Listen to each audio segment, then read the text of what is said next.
Hey, everybody. Okay, so this week's gratitude entry, because we're still chugging along on these, it's for the ASHA Leadership Development Program. I had the pleasure of being in a small group called The Source. When you get in the LDP program, they designate you into a small group. And the ladies in my group have imprinted on my soul with their unwavering pursuit of courage in the face of fear, both professionally and socially. And I am so grateful to have been surrounded by them for that year-long in-depth mentorship program, and then to be able to continue our friendship in this field and build each other up from halfway across the continent. So to the ladies of The Source, thank you. And y'all, seriously, if you see an issue in our field today, with one breath, let the frustration and anger out of your soul. And with that next breath, put your britches back on, suck it up, buttercup, which may or may not be a Packed Awesome motto, and we can be the source of change. So I hope that you enjoy this episode as much as I did. Also, if you can hear the tiny humans in the background, working mom life. All right, bye.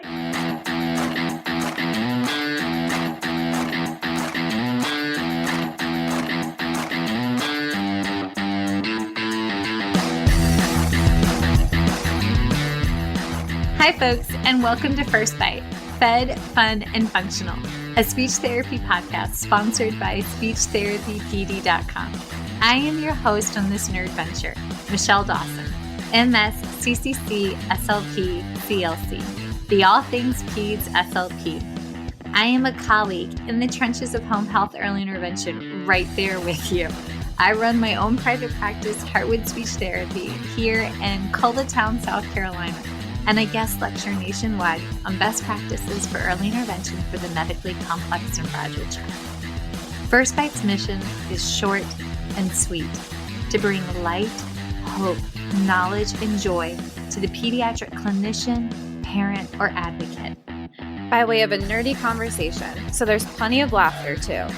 In this podcast, we cover everything from AAC to breastfeeding, ethics on how to run a private practice, pediatric dysphagia to clinical supervision, and all other topics in the world of pediatric speech pathology.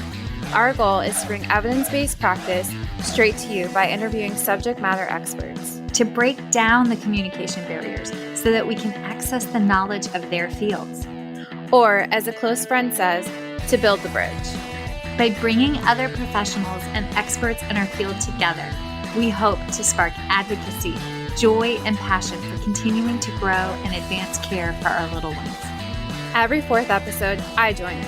I'm Erin Forward, MSP, CCC, SLP, the Yankee by way of Rochester, New York transplant, who actually inspired this journey. I bring a different perspective, that of a newish clinician with experience in early intervention, pediatric acute care, and nonprofit pediatric outpatient settings. So sit back, relax, and watch out for all our squirrels and enjoy this geeky gig brought to you by SpeechTherapyPD.com.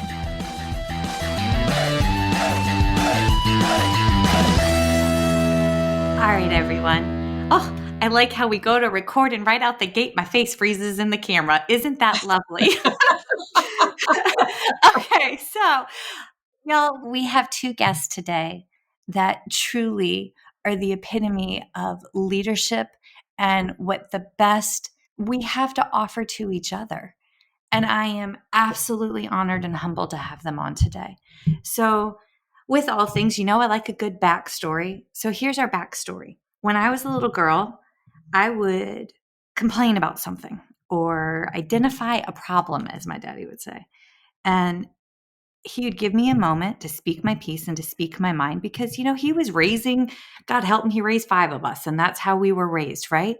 But he would always explain, with one breath, you can complain about a situation, but with that next breath, you put your big girl britches on and you work for a resolution. So how are you going to fix it? And it was always this moment of, but you have to be held accountable.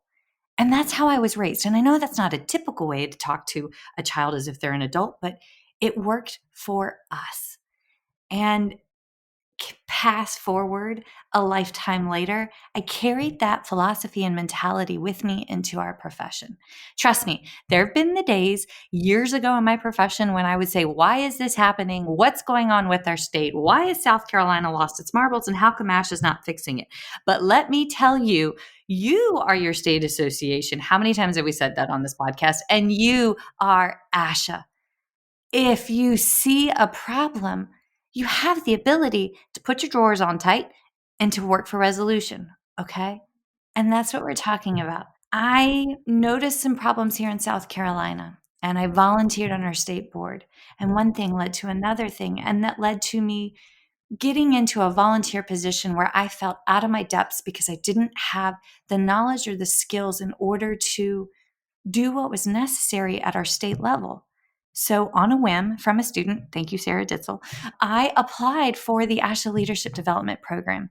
And good God Almighty, I got in and I was accepted concurrent to Bear being potty trained. And somehow I managed to spend a week in Minnesota training while my husband was deep diving potty training. And we survived. All of us survived. And Bear eventually got potty trained. But I was given and equipped with the tools that I needed that have put my voice here, that have allowed us to open doors to fill your cup so that when you're listening, you can take the information and implement practice. So this past ASHA, because y'all all know I have speaker anxiety, I got my gumption up because Aaron may or may not have elbowed me in a very stiffly in a rib. And I went and I spoke with Andrea Falzarano, who I know I butchered it, but I asked her if she could come on the podcast to talk about leadership development and why we move ASHA forward and how we give of our time. And she said, hey, I got a better idea. How about you and I do it, but we also do it with the ASHA CEO, Vicky Deal Williams. Oh my gosh, my mouth hit the floor and I was like, don't be awkward, Michelle, don't be awkward. And I was, but here we are. And wow, they're here to share with us how we can actually work to make things better. So in this month of May is Better Speech and Hearing Month, I am honored to present two women to fill your cup. So ladies, thank you for coming on. It is absolutely our pleasure. Absolutely glad to be here, Michelle. Okay, so I'm pretty sure my face is going to be frozen in that lovely awkward position for the rest of the viewing. And y'all listening, I know you can't see it, but always she's a humdinger. But okay, so let's start from the beginning. Vicky, can we please? I feel like I need to call you Mrs. Vicky because I'm like, but yes, but Nope, Vicky works. That's the name my mother gave me. Well, my dad calls me Michelle because there's a backstory that I'm going to avoid, but I prefer Michelle. So, but how did you become a speech pathologist? And then how did you take these steps to propel us on our next generation?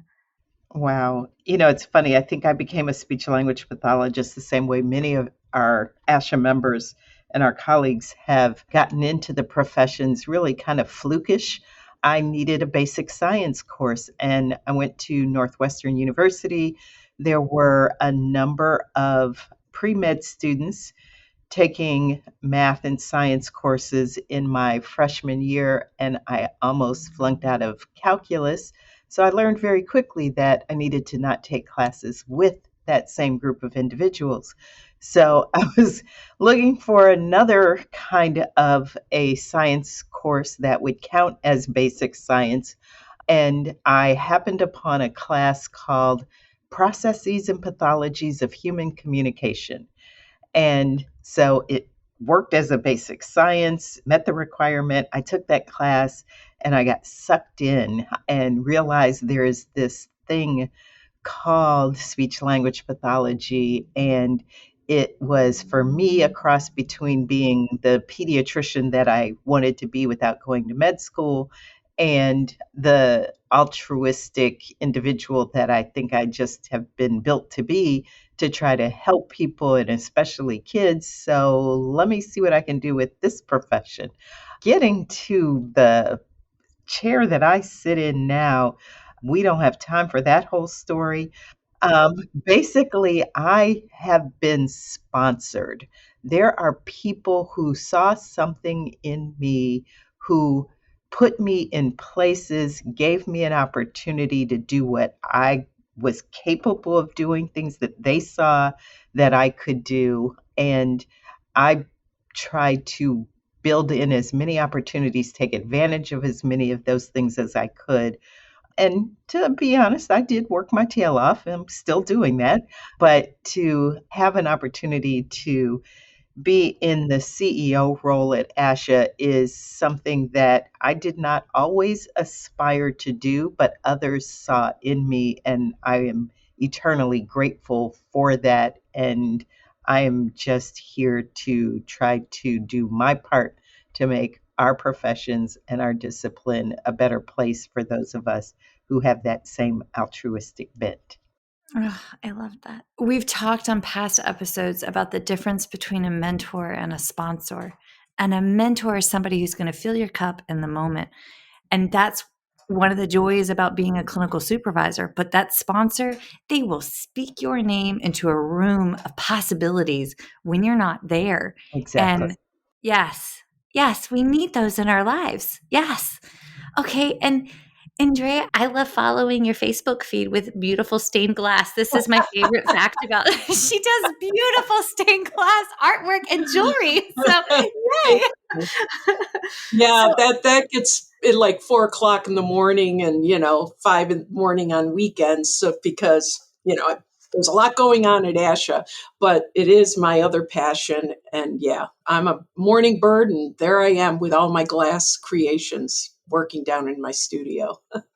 this is lovely. Now, you're not a speech pathologist by trade. So can you Correct. talk to us about your career and your profession and how it complements what it is that we do? Absolutely. So I am from upstate New York, a small little town called Frankfort, New York, and I went to college in Albany at a small school that has an SLP program called the College of St. Rose. And within that program, that was my major, but life happened in my senior year, and I stumbled into Albany being the capital. I stumbled into an internship at the New York State Capitol. And that kind of launched my career for many, many years. I ended up in the legislature as an aide.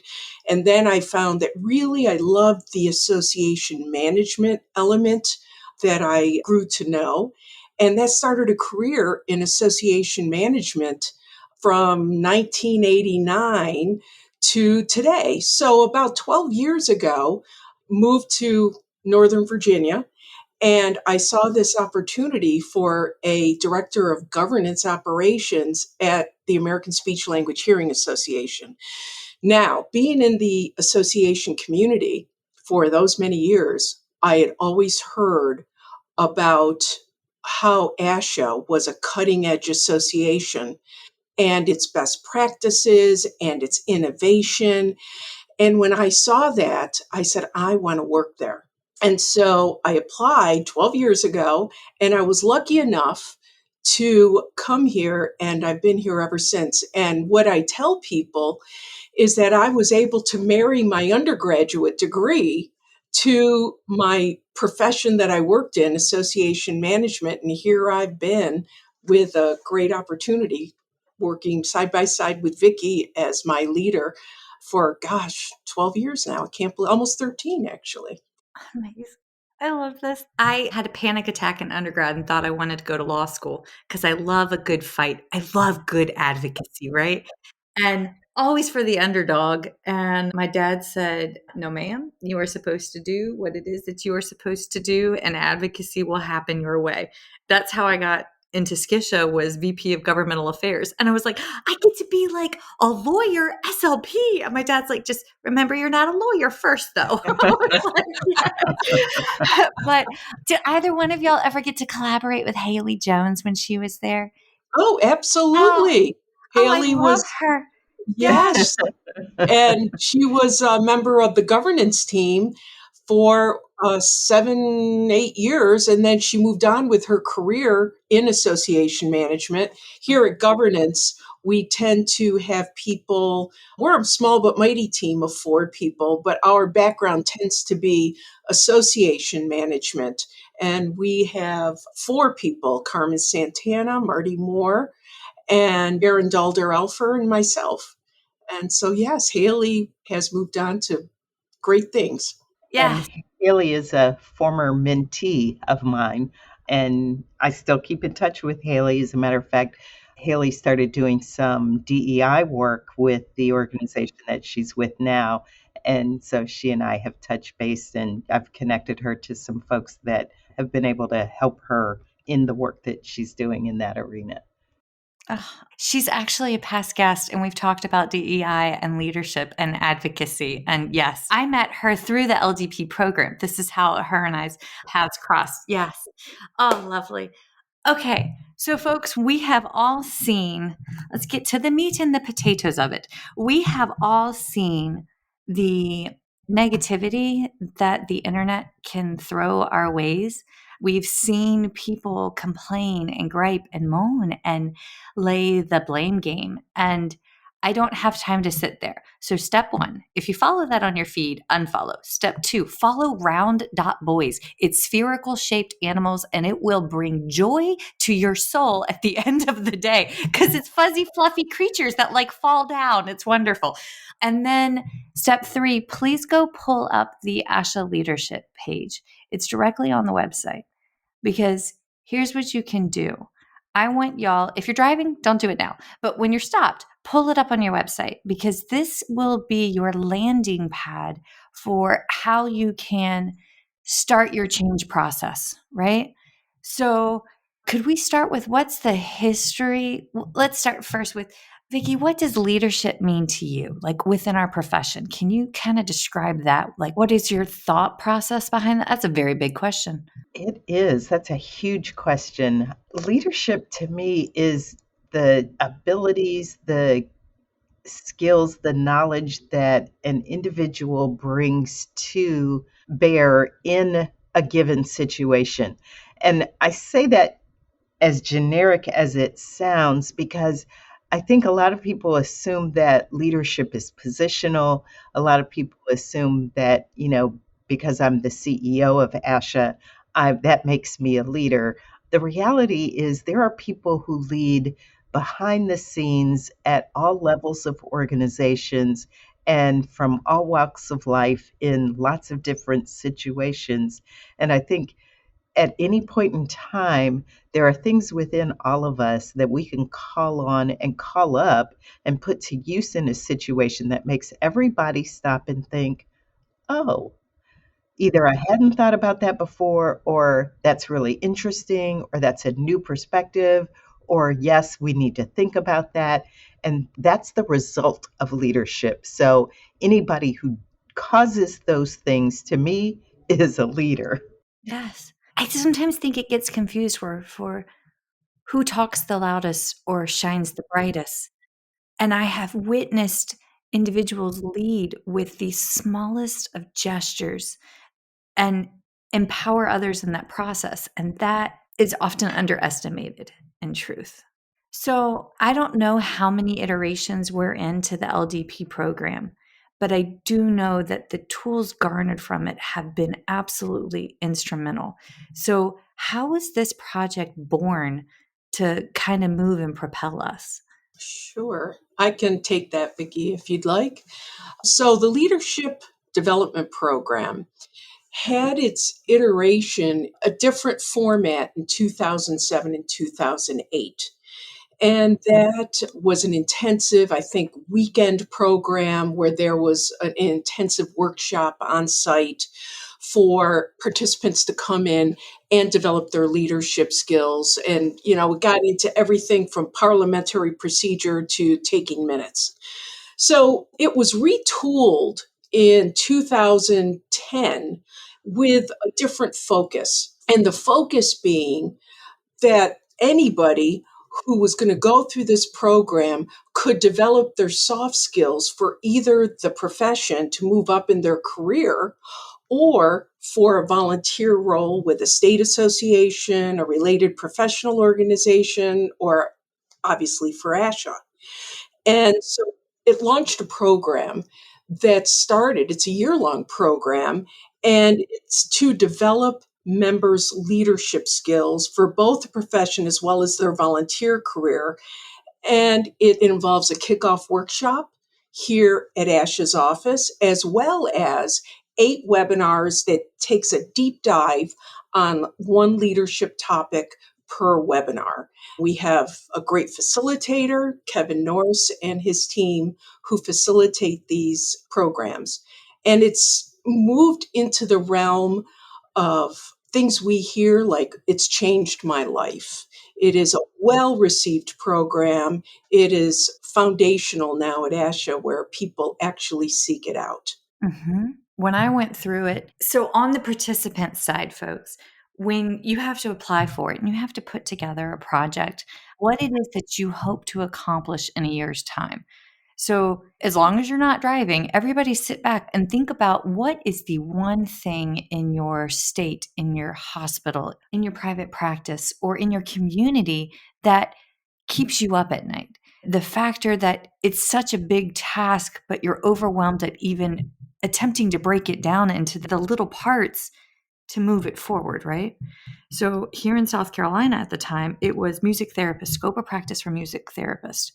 And we were battling them big time. They'd literally copy pasted our scope of practice and trying to obtain a license, right? That was my project going in that was accepted. And in the middle of the year, we had the Charleston shootings. I'm not sure if y'all remember that years ago. So my project pivoted because as a state, we lost a colleague. And I ended up leading the board in a project to set up the Sharonda Coleman Singleton Memorial Scholarship, which has since funded minority speech language pathologists in obtaining scholarships. And we've done it every year. And that I would not have been able to do in that moment of crisis had I not been getting the skills in order to how to pivot. And through the LDP program, folks, you can also donate unofficially. Here's a plug. Y'all can donate to the Sharonda Coleman Singleton Memorial Scholarship. It's right on Skish's website. And trust me, I've seen the faces. It goes to amazing future leaders in our field. But what I was uncomfortable with in the program was that first quiz. Kevin Norris, Dr. Norris had us do the what is it, that personality test? The emotional intelligence assessment. Yes.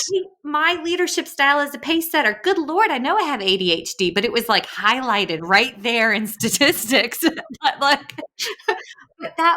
It was profound. So what does that look like now? How is the LDP in its current, how many cycles and participants do you have a year? What does that look like? Well, we are about to enter our 12th year in the leadership development program. And it is about to go through a little transformational moment when we launch the cohort in April. But you're talking about the kickoff workshop. So that kickoff workshop has an emotional intelligence component to it, so that participants take the assessment, which you were referring to, and Dr. Norse is the person, he's a leadership development PhD, trained in all of this and in understanding assessments of EQI.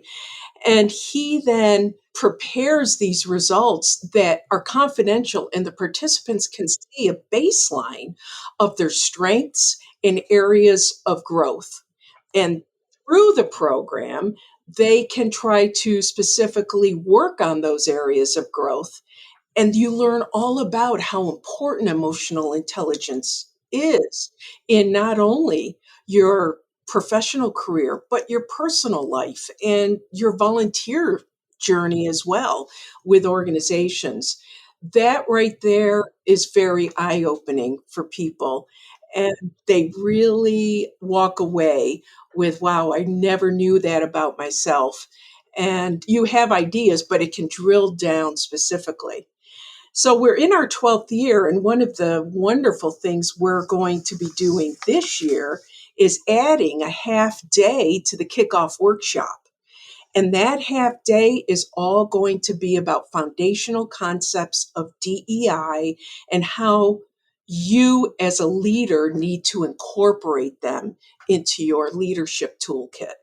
And so we are really excited about that. I mean, really excited. We're in the final development phases with Dr. Norse and a person from his team, and that's Tasha Granger, who will facilitate that half-day workshop. And of course, Vicky has been involved in the development of it, but Vicky's replacement, Dr. Megan Brett Hamilton, who is now the Chief Staff Officer of Multicultural Affairs, has been instrumental in helping develop that as well. Yes, we need this. I'm kind of jealous that I didn't get that now. Well, the other thing that ahead.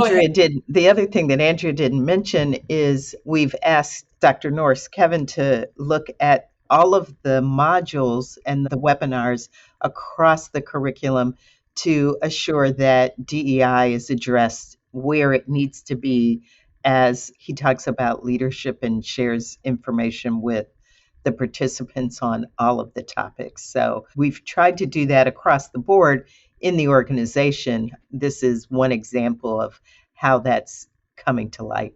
Absolutely.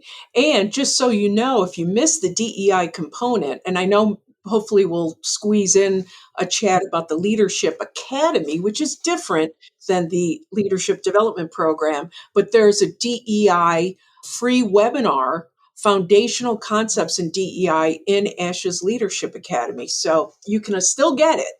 And it's taught by Tasha Granger. Excellent. Okay. I have to say the microaggression miniseries that came out, I think, is that 2 years ago? That was wonderful. We had Dr. Michelle Norman. I can never call her anything other than Dr. Norman because she was my professor. And I know we worked together, but like as she was the graduate studies coordinator and I was the clinic coordinator at Francis Marion, but I still could not call her anything other than Dr. Norman because it was so cool that she was like right there.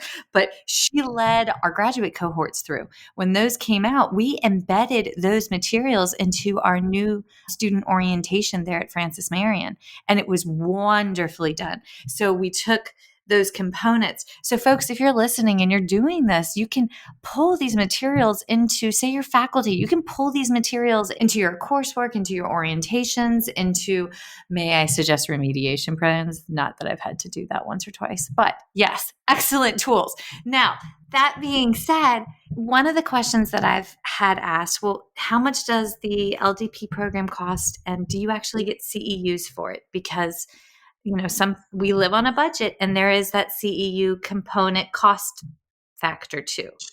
Sure, absolutely. So just know that ASHA subsidizes most of the LDP program because it involves a hotel room and meals and programming, and of course, Dr. Norse's consultancy. But we do ask that participants pay a registration fee of $350 for the year. And that really covers some of the programming and part of their hotel room as well. Now, if they're local, and we've had local folks who didn't need a hotel room, or maybe they have friends in the area, who knows? We actually reduce that by $100 to $250.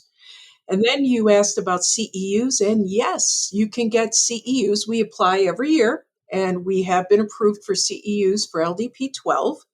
And so it's 2 and forgive me because I hope I'm saying this right. Vicky, help me, please. But 2.15 CEUs can be earned upon completion of the program. Yes. So like 21 and a half hours in translation. There you go.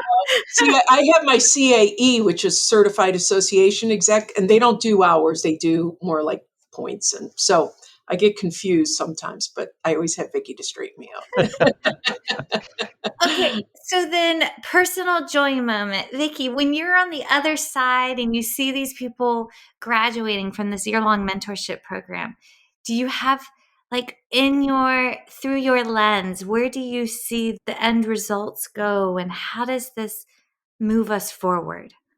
Yeah, I see it everywhere. I see it in very obvious places like on our committees, boards, councils, serving either as members, as chairs for those groups, people serving on the convention program committee, all of those kinds of sort of obvious places. But you also see it on community sites for the special interest groups, as an example. And that's another obvious leadership places, the coordinating committees for special interest groups. But even the people who post a message on a community site, who offer information or a suggestion in response to a member's question. I see it in the feedback that we get for peer reviews when we've got documents or changes to standards that need to be implemented and we're asking for member input. It's everywhere. State associations, related professional organizations, the American Cochlear Implant Alliance includes individuals within our professions, the American Cleft Palate Association. So all of those kinds of groups offer opportunities for ASHA members to assert their leadership and leadership skills, either as members of those organizations or in leading roles within those kinds of organizations and contexts. Yes, and to support what Vicky said, I always say at the graduation of the LDP participants, I used to say, I look forward to the day that I see an LDP graduate on the ASHA Board of Directors. And I can't say that anymore because we've had several. So now I say, I look forward to the day that I see an LDP graduate as the president of ASHA's Board of Directors. And I do believe it's coming and probably coming soon. That'd be amazing. A dear mentor was on here not too long ago, and I was like, can we nominate you? Can you do this? And she was like, let's put it in the universe. So, yes. Oh, that made me chuckle because by the time this airs, I'm sure that the names will have been put forth. And we'll know the result. We'll know whether or not it was in the universe. Yes. Nominations closed yesterday, actually, for the Board of Directors, open positions. But see, what y'all are talking about is the volunteer work. Everything you rattled off, all those committees, it's volunteers. I don't know where the disconnect happens between graduate school and those early careers, right? But there is a disconnect in that moment where people don't realize, or maybe they weren't ever exposed to or privy to, how much volunteer work it takes to move associations, whether it be at the state or at the national level. And I feel like we need to get there. Yeah. Yeah. One of the things that I talk to the students about all the time is that ASHA has this reputation as this ethereal body. We tend to, and I always thought that was the case too, that, when people talk about ASHA, it's like, ooh, ASHA. You just start looking up in the clouds like Mothership. Something's going to come down from the heavens and, certify you. But the reality is, ASHA is, as an organization, is a group of people. It's a combination of the people who work here, the people who belong to the association, who choose to be members, and the people who choose to actively engage to work as a part of the changes that the association stands for, works toward. So that whole notion and that kind of real people piece of what ASHA is and does isn't clear to a lot of our members. And I think there's a level of disappointment, if you will, that comes with joining an organization as big as ASHA is and not having that immediate connection, and then, losing that connection at all over time and feeling like all I do is pay for this, as opposed to where's the value, what's in it for me. And I think, those of us who have decided for whatever reason that, it's a part of our life's work to actively engage and be involved, do so not necessarily because we want the organization to do for us, but because we feel that we can do and make the organization what it should be for all of us. So it's an interesting phenomenon. And associations were basically built as self help organizations, they were built to help people come together to accomplish things. And the reality is, people now look for associations to do for them. And, there's probably a happy medium somewhere between those two in terms of where we as an association should be and could be on a regular basis. But those of us who, then I should say those of us because I actually do get paid to do what I do, but those who choose to volunteer and serve in those roles, there are limited official places where they can do that. I mean, there's only so many committees, boards, and councils, and so many seats on those committees, boards, and councils. So the trick is to look at, what is it that I need to be able to help do or help accomplish? How can I serve? And then where is the opportunity to do that? And it may not be in that official capacity. And I think, again, that gets at that broader definition of leadership and how we think about ourselves as leaders and what we have to offer. Yes. And so I'm trying to think of like specific actionable items. So when we think about ASHA committees, because there are not enough there, and also you need to practice and grow your skills. Bless, my oldest is still learning to ride a bike. He had a gnarly concussion when he was 5, and it, compromised some of our coordination, and we've had to recover from it, right? But when we don't practice it, you can always see him kind of wibble wobbling away. Bless him. He's fearless. He gets on there and I'm like, oh, I don't want stitches today. But like, this is my analogy. But one awesome way to start to pay it forward is through your state association. And one thing that I have heard time and again is, case in point, here in South Carolina, our state early intervention system is antiquated methodology. We at SCISHA have been advocating, but it has taken years of advocacy to get to the changes that we have that are currently rolling out now, right?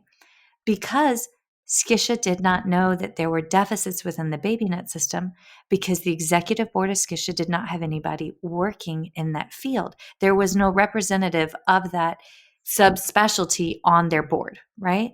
So we had to identify it and then work to resolve it. And what I heard was, well, how come ASHA doesn't come in and fix this problem? And, on the surface, that's a good question. But what I learned going through the leadership development program was ASHA has national lobbyists. This is why we have the ASHA PAC to advocate at the national level, but it is your state association and your state registered lobbyists that has to adhere to state legislative policy that they can advocate for. So if you're sitting there and you have a problem or a concern or a worry, start with hone your leadership skills and then speak it to your state association, because oftentimes it's at that level that you can affect immediate change in your backyard, right? Y'all can't see me because the camera froze, but I like straight up went like my daddy gospel preaching in the back. Like it was like an Esther moment. Oh, gosh. Okay. But now not everybody can take off and dedicate a year to the LDP program. And I Right. know it's I don't know how I managed it, but what is the leadership umbrella and what all are the other options? Yeah. So back in 2017, we realized that the leadership development program so well received, so popular, but that we graduate 60 members a year. And in order to allow all of our members to grow their leadership skills, we had to kind of think outside the box. And so what we developed was the Leadership Academy, which is a virtual program, website that can be found off of ASHA.org. And the easiest way to do it at this point would be go to the search item on ASHA.org and type in Leadership Academy, and it'll bring you right there. For those familiar with community sites, that's what it is. So why did we do it? We wanted something virtual, so all members of ASHA, and frankly, even non-members. So we wanted all SLPs and ODs out there to develop their leadership skills based on their time, based on their interest, even based on their budget, because it's free to register and view everything. CEUs, there's a low-cost assessment to view the webinars, but to get CEUs. But what is it composed of? We have various components. We have 15 webinars, and actually, Michelle, you would be familiar with some from the LDP program because Dr. Kevin Norse and Dr. Granger, Tasha Granger, they do the DEI, and Dr. Norse does all the rest of the leadership program webinars. So there's one on emotional intelligence, one on building healthy teams, strategic thinking, conflict management. I can go on and on. And so there are also 15 or so corresponding assessments to those webinars so that you can take an assessment, see where your growth areas are, where your strengths are, and then go watch the webinar where perhaps you need to boost up some skills. We have other areas, and you could do them, it's there. It's a website. It's, 24/7, 365 days a year. So it's there if you want it at 9 in the morning or 9 at night. There is a resource area where there are articles and books, links to TED Talks on leadership so that you can kind of drill down and see what interests you in that library. There are pathways. What we hear about at ASHA is, how can I get involved with ASHA? Number one, we say there are many ways besides your traditional committee, board, council appointments. And we try to show that in leadership pathway videos. We highlight 4 members and their pathway to volunteering at ASHA. Who came through their state association? Who came through the SIGs? Who came through a related professional organization or the Minority Student Leadership Program? So there's different paths. There's no one way to become a volunteer leader. And finally, we also have in there links to all the other leadership programs and mentoring programs that ASHA has. It's like a one-stop shop. That's what I kind of call it. Honestly, I think it perfectly matches the branding portal. Like, to me, like they overlap so intimately because when you're working on your leadership development skills, you're also working on your brand image, like you're branding Your yourself. personal brand. Mm-hmm. Yes, ma'am. Absolutely. It's not only so when we designed the content for the LDP as well as the Leadership Academy, we thought of a Venn diagram. And the Venn diagram is 2 circles that intersect.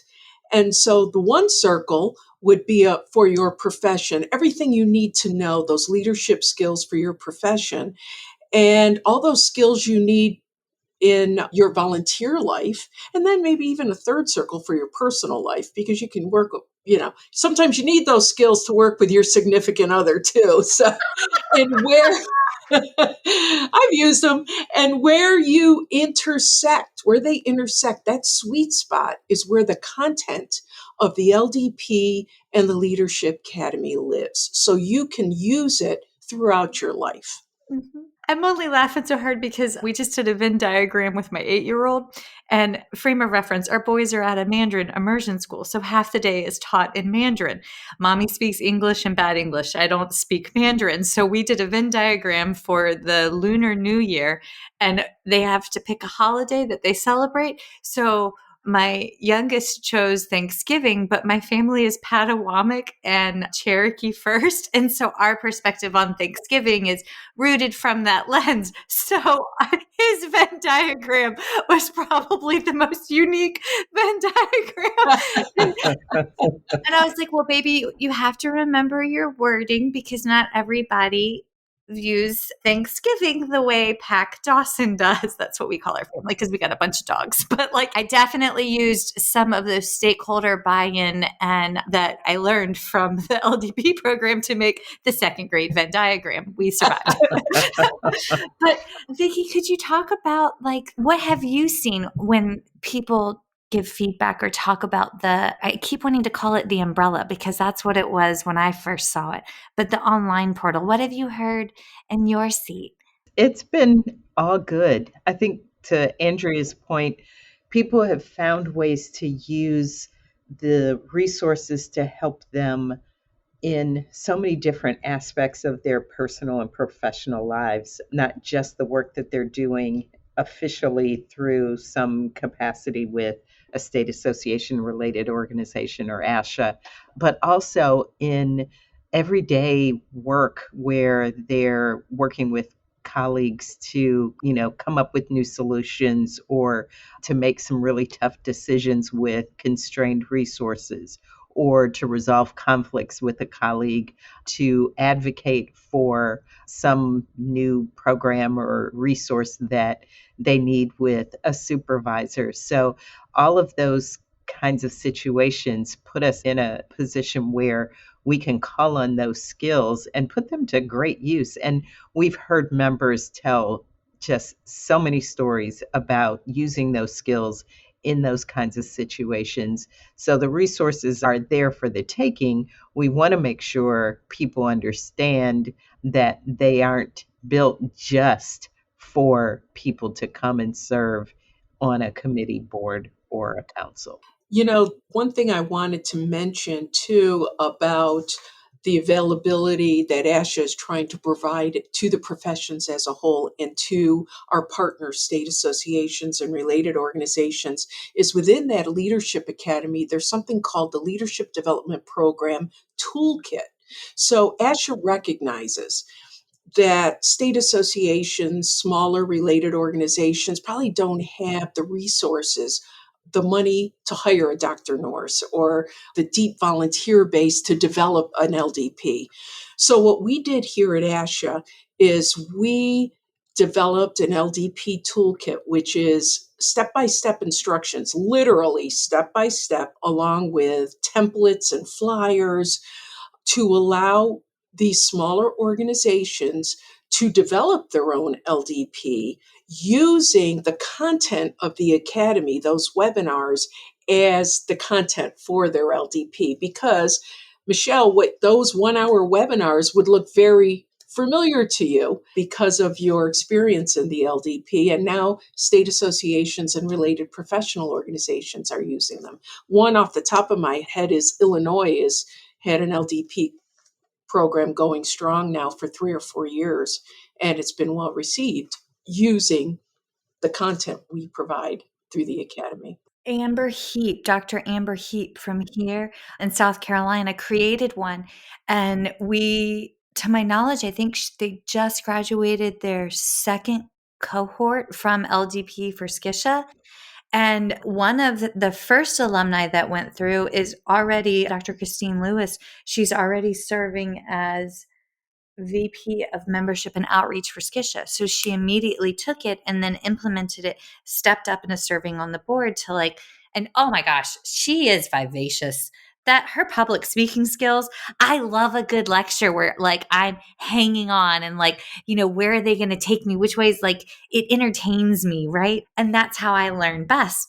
And watching her, she was working that stage and I was like, oh, she will go far. But she got so much from the LDP program that Amber, and I know she had someone else help her set it up. And forgive me, I cannot remember who, Amber. So if you're listening, thank you. And whoever the partner was that has slipped my mind. But that's just it. There's a way to serve. That's just it. There's a way to serve. We all find ourselves and we're drawn to this profession because altruism, right? Like my dad said, my grandma explained, sometimes you're just called to be a healer and you're not quite sure which way you're going to help heal, but you heal. Okay, so one thing that I will plug in right now, is that when you're going through these opportunities and you're pursuing your leaderships, one bit of advice that was given to me was shine through your cracks. You don't have to look polished. You don't have to look put together. We are all glorious train wrecks at least once in our life, right? And something that I have been very forthcoming about my own personal journey is I am a domestic abuse survivor. I am alive because once a very long time ago, I took the bullets out of a gun.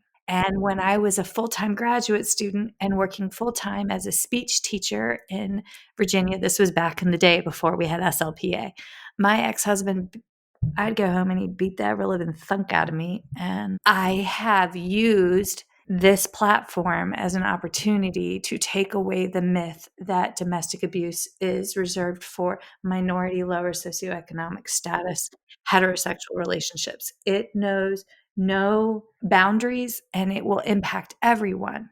So, on that note, shine through your cracks, because I kid you not, the amount of colleagues that I have come up and had speak to me afterwards or asked to have a meeting to find resources so that they're safe through my leadership opportunities that I've been afforded is profound. And I know that it never gets easier as I'm sitting here crying on the phone with the ASHA CEO, but like, Absolutely okay. but that's something that we have to pay that forward to. And you know what, Michelle? ASHA's Minority Student Leadership Program was designed to help people do exactly that.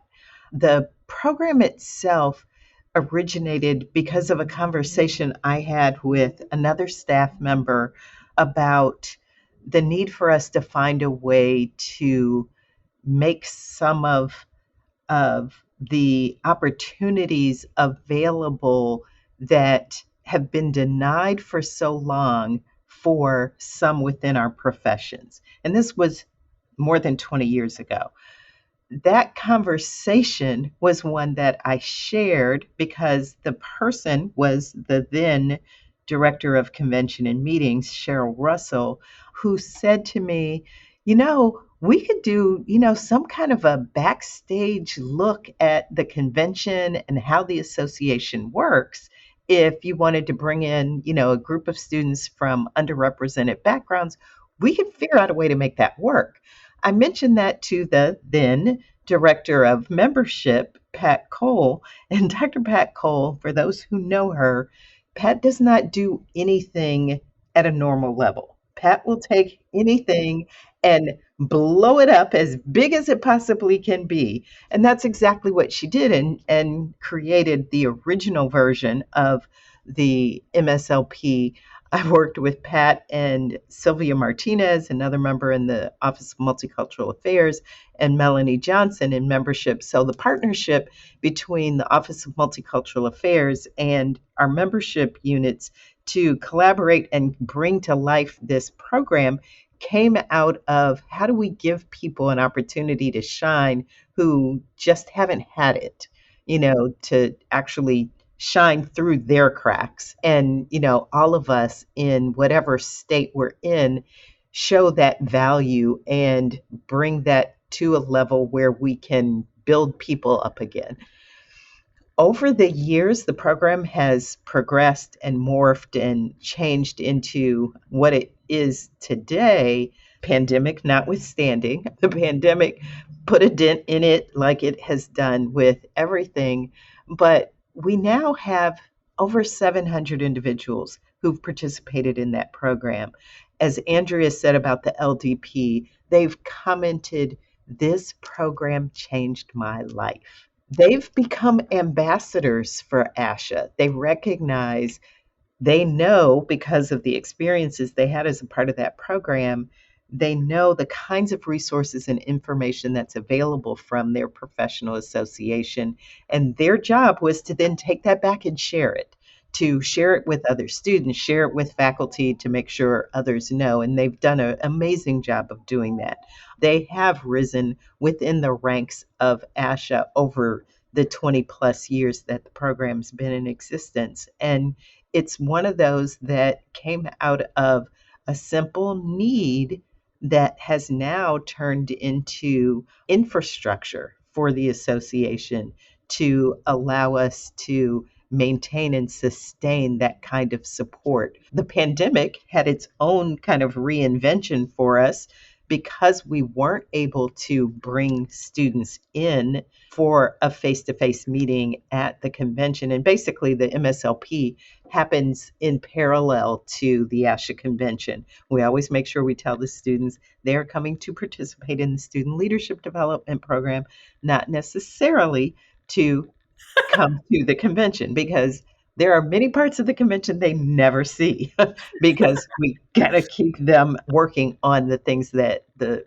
program provides and the opportunities that are there. But those are opportunities that they might not otherwise have. They've got individuals who are subject matter experts who are available to them. Basically, the program has been redesigned the last time I redesigned it, and it is going to go through another metamorphosis with our, Andrea mentioned, our new Chief Staff Officer for Multicultural Affairs. So once she sees the program in its real form in 2023, she will then have an opportunity to put her handprint on the program and figure out what it needs to help students who will become the leaders of the future in the professions.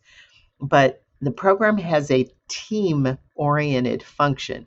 So the students come in, they are immediately grouped into teams.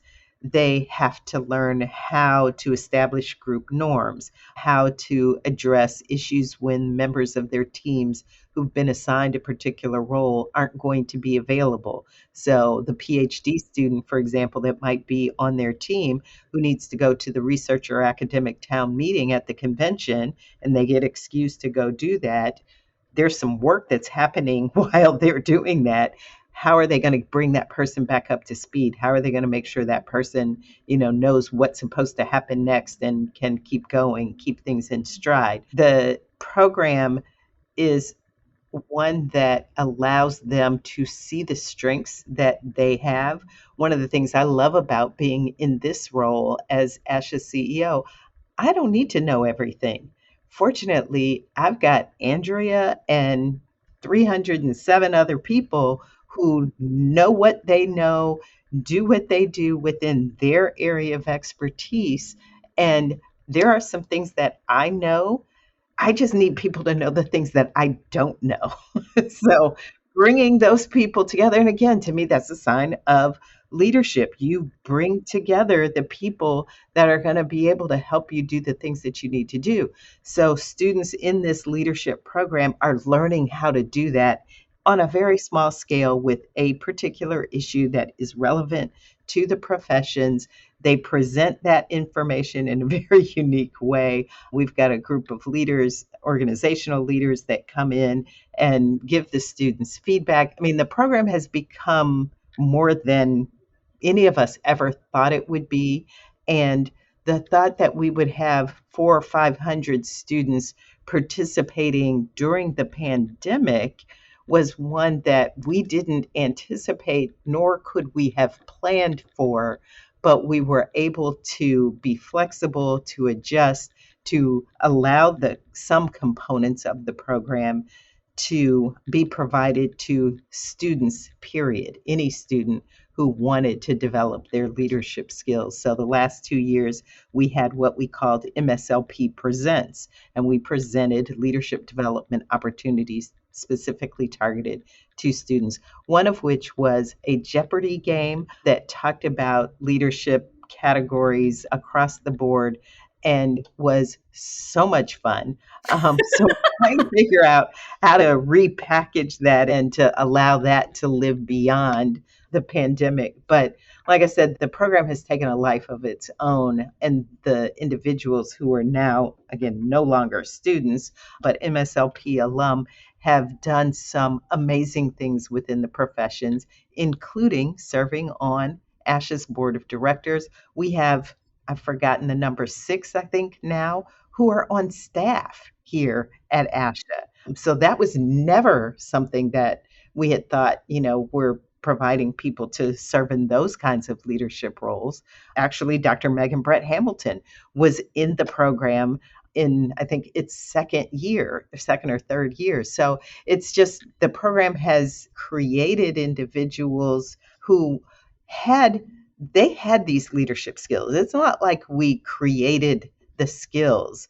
It has highlighted skills that these individuals had and put them in a position, given them access to opportunities and resources that they might, being the operative word there, might not have had access to, or they wouldn't have had access to it as soon as they did in Yes. their careers. Yes. FERPA, but one of my students was accepted, and it's lovely. And the utter joy in her soul at this opportunity. And being on this side and just watching it, like, it's just profound. I'm crying again. Oh my gosh. But like it is. And folks, one thing that happens if you go through these programs, there's a call to action. So Erin, is it Erin Aaron Lee? Felder-Elfer?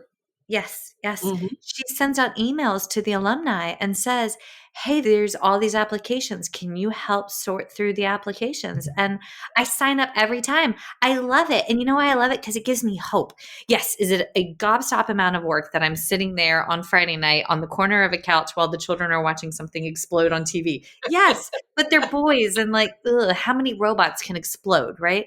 But like, it gives me hope that we are moving forward and that we're getting voices that would not have been heard in our profession. And I am not a South Carolina girl by birth. I'm a Virginia girl by birth, but living in South Carolina this close to the I-95 corridor of shame and having that heavy on our minds. And if y'all aren't familiar with it, do yourself a Google on the I-95 corridor of shame, and then you will be appalled. But it's I mean, like, that's a fair statement, but like, there it is. But like, how can we move this and empower? And that's what leadership is about. You are advocating for your colleagues, you are advocating for your patients across the life continuum. And you are ASHA and you are your state association. So, like my daddy said, put your britches on. And in that next breath,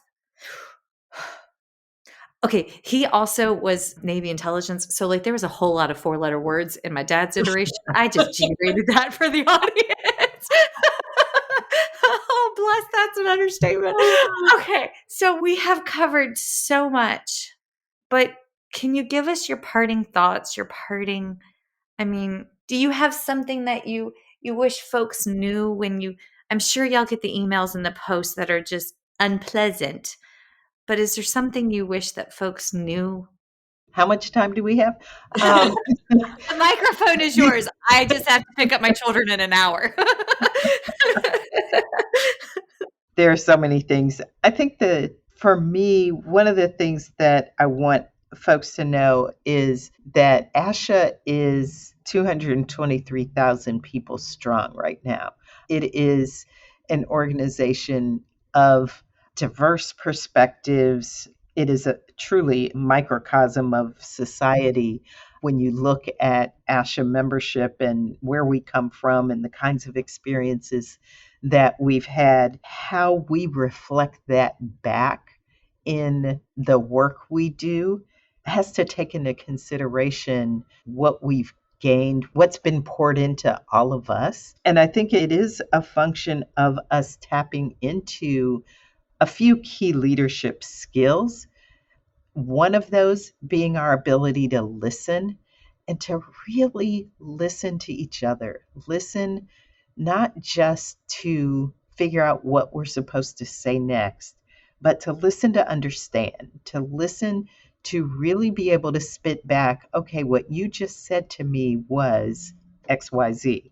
And once we've listened, then to work together in a collaborative way. We assume collaboration is us just coming together and talking. No, that's not collaboration. That's me talking, you listening, me listening, you talking, sometimes us talking at the same time.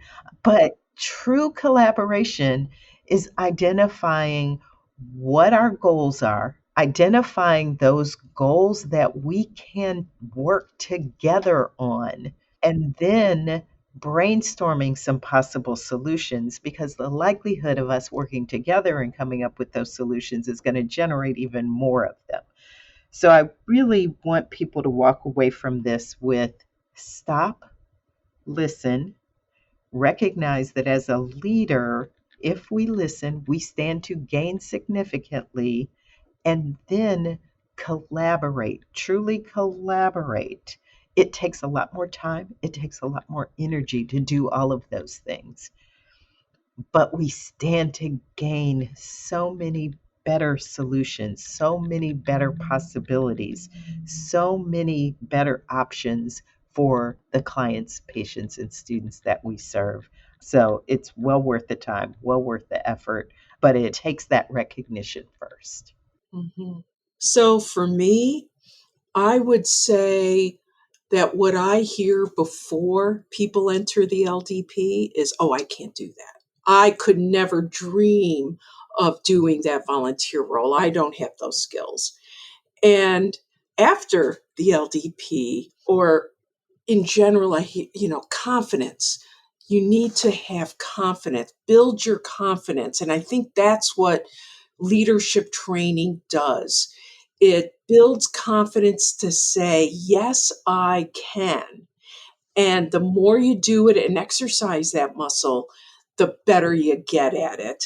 And, way back in my early career, a wise person told me, they said, sometimes you have to go out on a limb, Andrea, because after all, isn't that where the fruit is? You got to give it a chance.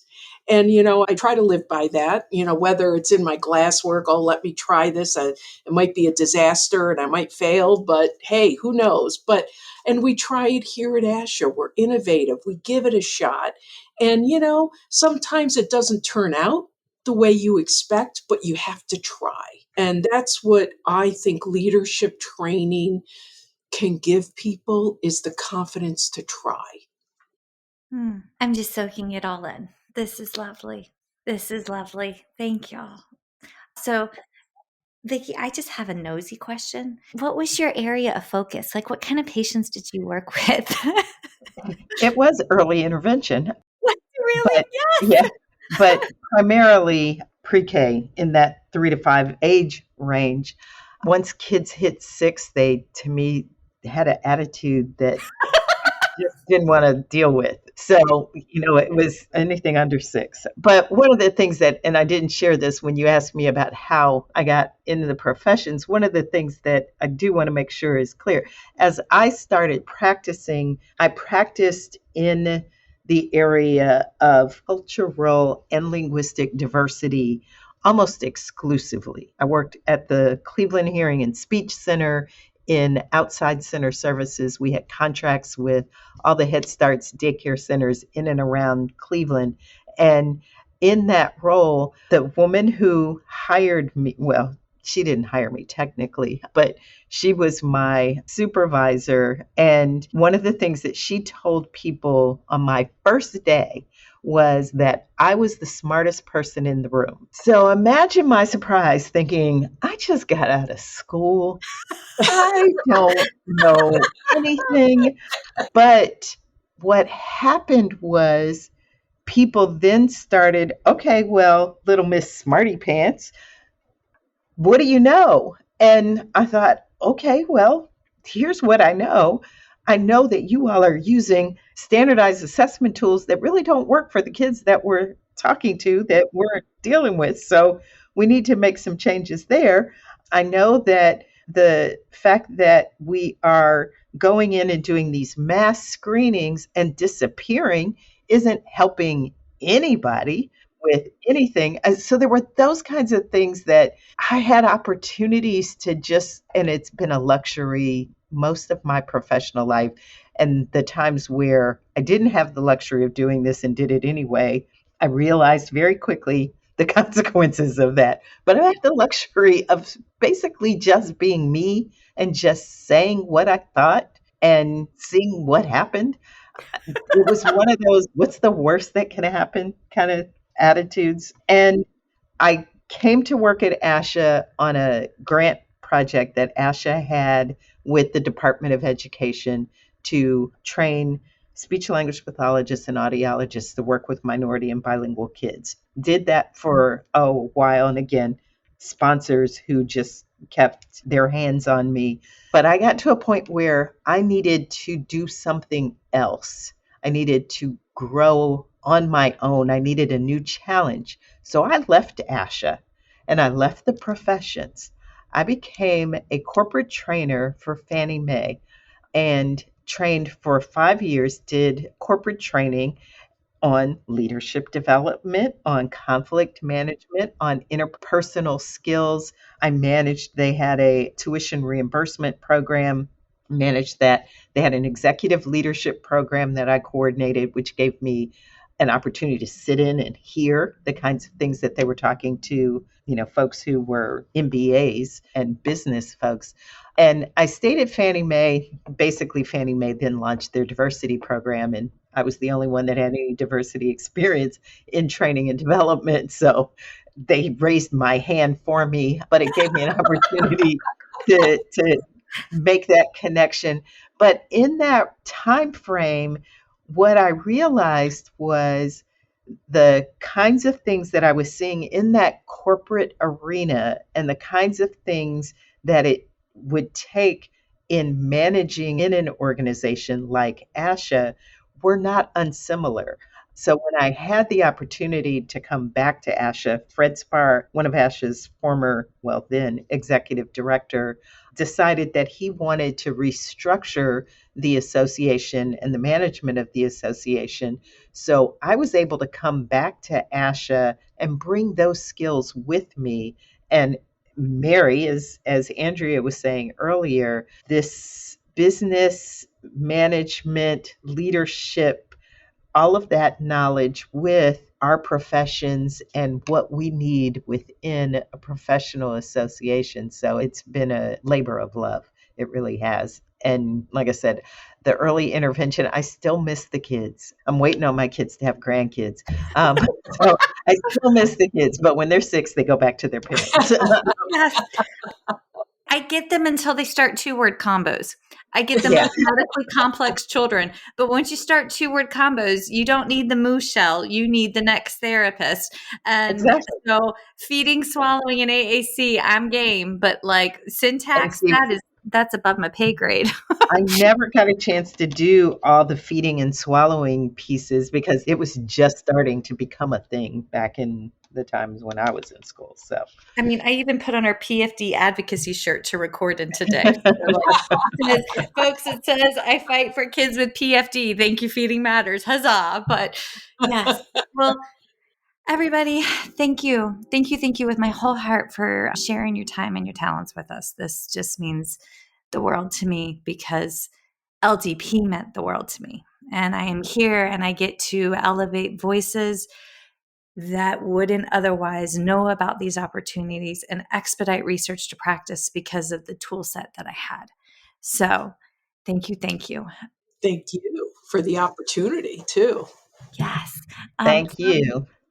Yes. And my day job is calling, so I need to run off to a meeting. You have a line at your door there. Yes, I can see it through the camera. Well, thank you very much. And I'm going to hit stop, folks. Go follow them at ASHA Web on Instagram and First Bite Podcast on Instagram.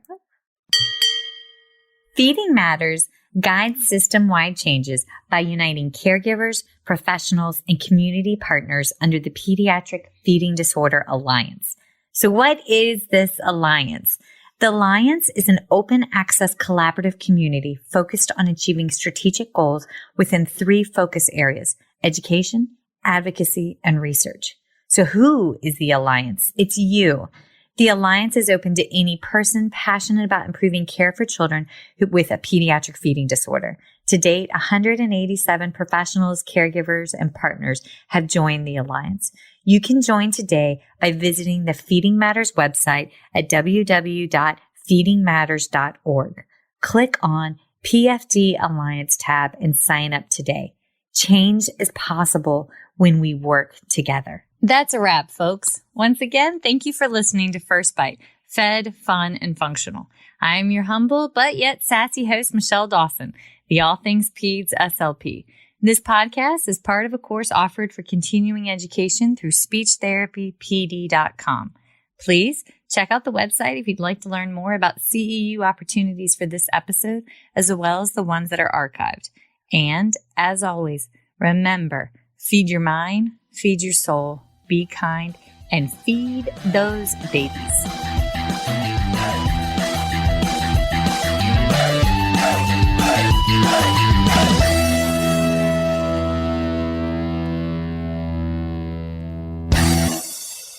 Hey, so it's Michelle Dawson here, and I need to lay out my disclosure statements. So if you ever wondered how bad my ADD, ADHD, and lack of sleep Monday through Monday actually is, well, here you go. These are my non-financial disclosure statements. I volunteer with Feeding Matters. I'm a former treasurer with the Council of State Association Presidents. I'm a past president with the South Carolina Speech Language Hearing Association. I am a current member of both ASHA and SCISHA. And for this year, for 2021, I volunteered for the Pediatric Feeding Disorder Planning Committee for the ASHA 2021 convention. My financial disclosures. All right, so I receive compensation for First Bite presentations as well as talking teletherapy and understanding dysphagia from speechtherapypd.com. I also receive royalties from speechtherapypd.com for ongoing webinars that I have on their website, as well as compensation from PESI Incorporate for a lecture course webinar that I have on their website as well. I am coordinator for clinical education and clinical assistant professor for the Masters of Speech Language Pathology program at Francis Marion University in Florence, South Carolina, for which I receive an annual salary. I also receive royalties from the sale of my book, Chasing the Swallow, Truth, Science, and Hope for Pediatric Feeding and Swallowing Disorders, that I self-published and is available on Amazon. And I do receive royalties from the accompanying 13.5-hour CEU for the book from speechtherapypd.com. So yeah, I stay pretty busy, but those are my financial and non-financial disclosures. If you ever have any questions, please feel free to reach out. All right. Thanks, y'all. Bye. The views and opinions expressed in today's podcast do not reflect the organizations associated with the speakers and are their views and opinions solely.